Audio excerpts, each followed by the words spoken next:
Daaku Maharaj movie review. అలా అనకండి, కానీ సింపుల్గా చెప్తానండి. ఈ సినిమా లాస్ట్ వీకే చూడాల్సింది, కానీ నాకు బిజీ ఉండే, చాలా లైక్ కొంచెం పనులు ఉన్నాయి కాబట్టి చూడలేదు. ఈ వీక్ చూశాను. ఇంకొక విషయం, బెస్ట్ మూవీస్ వర్స్ట్ మూవీస్ అది ఇంకా చేయలేదు. నాకే ఇంకా చిరాకు వస్తుంది. నేను ఒకడైతే ఇంకా ఫిక్స్ అయ్యాను, టైం లేదు, టైం కోసం వెయిట్ చేయను, ఇంకా టైంని క్రియేట్ చేసుకోవాలి.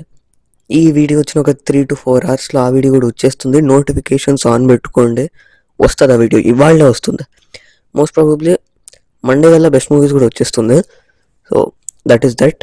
ఇంకా సినిమా గురించి మాట్లాడదాం. డాకు మహారాజ్ నీకు ఎలా అనిపించిందంటే, ఈ సంక్రాంతి 3 సినిమాలో this is my most anticipated film.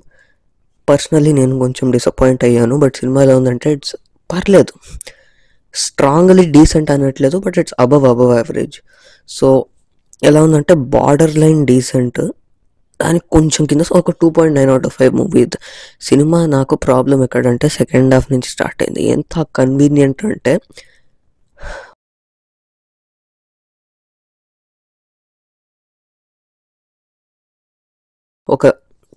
ఒక ఆయన వస్తారు, ఆయన బాబీ ఫుల్ ఇంపార్టెంట్ ప్రాజెక్ట్ ఏదో మాట్లాడుకుంటుంటే పక్క నుంచి శ్రద్ధా శ్రీనాథ్ గారు వింటారు. విని అది వెళ్ళి ప్రజ్ఞా జైస్వాల్ గారికి చెప్తే అది బాబీ మనిషి పక్క నుంచి వింటూ ఉంటాడు.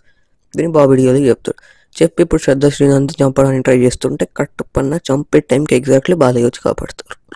అది స్పాయిలర్లు ఇస్తూ ఉంటారు. అది ఇది అంటే రొటీన్ కమర్షియల్ సినిమా, దీనికి స్పాయిలర్స్ ఏం పెద్దగా ఉండవు.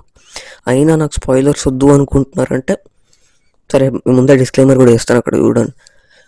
సింపుల్ అండి. ఈ సినిమాలో నీకేం వర్కౌట్ అయిందంటే తమనన్ను బీజిఎం, ఇంకా సినిమాలో మాస్ మసాలా, లైక్ మాస్ సీన్లు బాగున్నాయి అంతే. Like decent first half above average second half. It's గడిచిపోయిన 2.9 out of 5 సినిమా అంతే. దానికి నాకు పెద్ద వర్డ్స్ కూడా. సెకండ్ హాఫ్లో ప్రాబ్లం స్టార్ట్ అవుతుంది. ఈ కన్వీనియన్స్ ఉంటుంది సినిమాలో, లైక్ అండ్ వెరీ రొటీన్ ఉంటుందండి సినిమా కూడా. శ్రద్ధా శ్రీనాథ్ గారికి, వాళ్ళ నాన్నగారికి ట్రాక్, సచిన్ కేట్కర్ గారికి వాళ్ళకున్న ట్రాక్ కూడా రొటీన్. ఎప్పుడో గాంధీ గారు పుట్టక ముందు నుంచి వస్తున్నాయి అలాంటి సినిమాలే. ఇంకేం ఓకే, ఏదో పాత టెంప్లెట్ అయినా డాకు అని కొత్తగా ఇక్కడికి తీసుకొచ్చారు. ఇక్కడ మళ్ళీ ఊరు మొత్తంలో ప్రాబ్లమ్స్ ఉంటే బాలయ్య కాపాడాలి, కానీ ఈసారి ఊరికి డిఫరెంట్ ప్రాబ్లం, ఇలా కొత్తగా చేశారు. కానీ తీయడం మాత్రం అదే రొటీన్ ఉంటుంది, అదే కన్వీనియన్స్ ఉంటుంది. నాకు అదే నచ్చలేదు సినిమాలో. సో రీసెంట్ ఫస్ట్ హాఫ్లో కూడా మాస్ మూమెంట్స్ బాగున్నాయి, బీజిఎం బాగుంది, సాంగ్స్ తబిడి అదంతా colour just mid song. Rage of Daaku పర్లేదు, కానీ ఫస్ట్ హాఫ్ మధ్యలో ఆ పాపతో మెలో డ్రామాటిక్ సీన్లు కొన్ని వస్తాయి. అయ్యప్ప స్వామి సాక్షిగా చూస్తున్నప్పుడు నా సీట్ నుంచి నేను మళ్ళీ పక్కకి వెళ్ళి కాసేపు డైవర్ట్ అయ్యి అమ్మో అనుకుని, ఎంత పిండుతారు, ఎంత మెలో డ్రామాటిక్ అంటే. నాకైతే ఆ ఇమోషనల్ సీన్స్ అస్సలు ఎక్కల ఫస్ట్ హాఫ్లో.